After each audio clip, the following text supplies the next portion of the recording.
Every clean room has challenges. Where do you turn for answers? Real questions from real professionals. Expert insights you can trust. All answered. Inside the Cleanroom. Presented by Contec Cleanroom. Hi, my name is Christina Adkison, and I am here on location for an episode of Inside the Cleanroom. I'm going to come over here and we are going to work with Patricia on some material transfer training. Thanks, Christina. All right, so material transfer, there's a lot of items that need to make their way into the clean room. And the first thing that you need to do while you're doing your material transfer is to assess the items and determine if it's going to be something that can simply be unwrapped as a material improvement, or if it's something that requires a chemical disinfection. So we're going to start here. We've got some serological pipettes, and if you take a look at this, it looks like, yeah, there's a lot of layers of bagging, right? That looks like maybe it's a double or triple bagged. But the thing to keep in mind is this outermost bag, this is just for shipping. Okay, with the zip tie and everything. We've got it just twist tied here, right? So this wasn't something that was packaged and then sterilized. This was just to keep it together in the shipping box.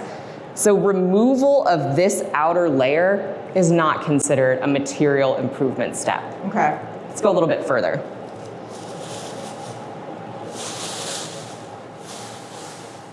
Lots of packages in there.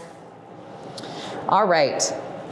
So in here, like I said, we've got our serological pipettes. And if you take a look closely, you can tell that I've actually got multiple layers of bagging. Not only is the pipette itself packaged in its own sheath, but I can see that I've got an inner bag and an outer bag.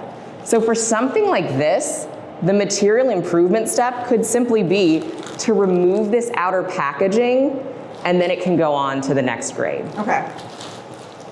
So what about this packaging over here? This packaging over here, can I do the same thing? I just wipe it down and have it be ready to go to the next room? So this one, again, some additional pipettes, but you'll notice that it's packaged a little bit differently.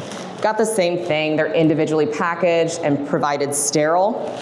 But if you look closely to this bag, I've actually got some perforations through there. So this outermost bag is not providing a sterile barrier.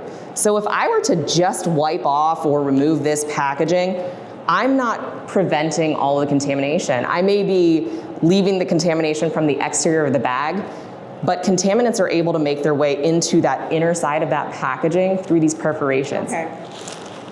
So it's really important to, again, assess the condition of the packaging. Something like this, it comes from the manufacturer in that way, so that's how it's always going to arrive.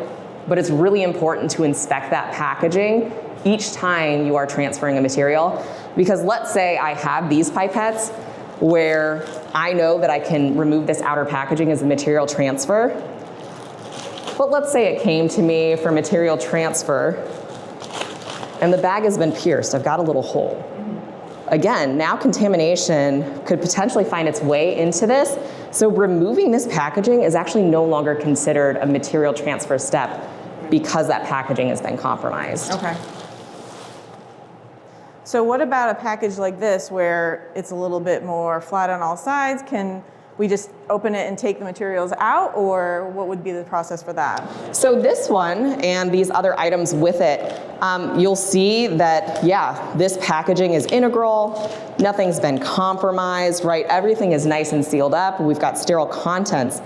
However, it's really important to maintain that last layer of packaging until you get to the point of use. Okay. So if I open this here as a material transfer step, now I could potentially compromise the contents. So this you would actually wait until, let's say, we get to the biosafety cabinet, right? And I'm gonna be using these conical tubes. That's where you wanna do that unpackaging. Okay. This item, however, could actually be wiped down. And it's really easy, right? Because like you said, it's got a flat surface. It's a pretty regular surface, right? So you want to follow your standard wiping techniques, right? I'm wiping the top of this, making sure that I'm getting all of the areas. And again, this one's pretty simple to disinfect. So then you have something like this, where the bag might go a little bit further down, would it be the similar step? So I would take, let's just say I would take a wipe, and I would start at the top, just unidirectional strokes, wiping down, like this. So would that be the right way to do it? That's good on these areas that you've actually contacted, but if you look, we've got a fold in the bag. Okay. If you're not getting into those little creases and into those folds, again, that's a place where contamination may be hiding out. So you want to make sure that you're being really thorough and getting into every little nook and cranny. Go ahead So and give it a surface try. coverage is the most important thing. So it's okay for me to really get in there and get in all the nooks and crannies and make sure Absolutely. everything's covered. So we wouldn't just do this side. We would make sure we flipped it over and we did the back. So we would move our hands and do the same thing. So maybe we start at the top and then come to the bottom where the material is creased.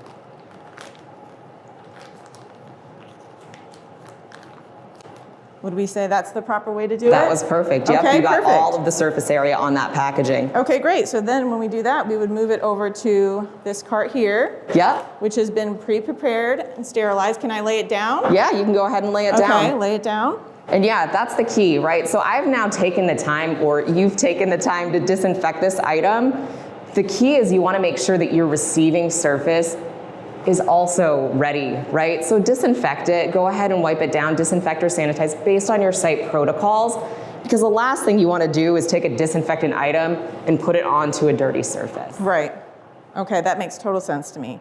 Now, that, in the grand scheme of things, was relatively simple, right? You found it pretty easy to get in like the little folds and the creases.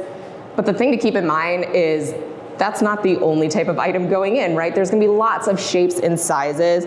So the thing to keep in mind is that as you get these larger, maybe a little more awkward items, it's gonna be a bit more challenging to make sure that, again, you're covering everything and you're getting into all of those little creases.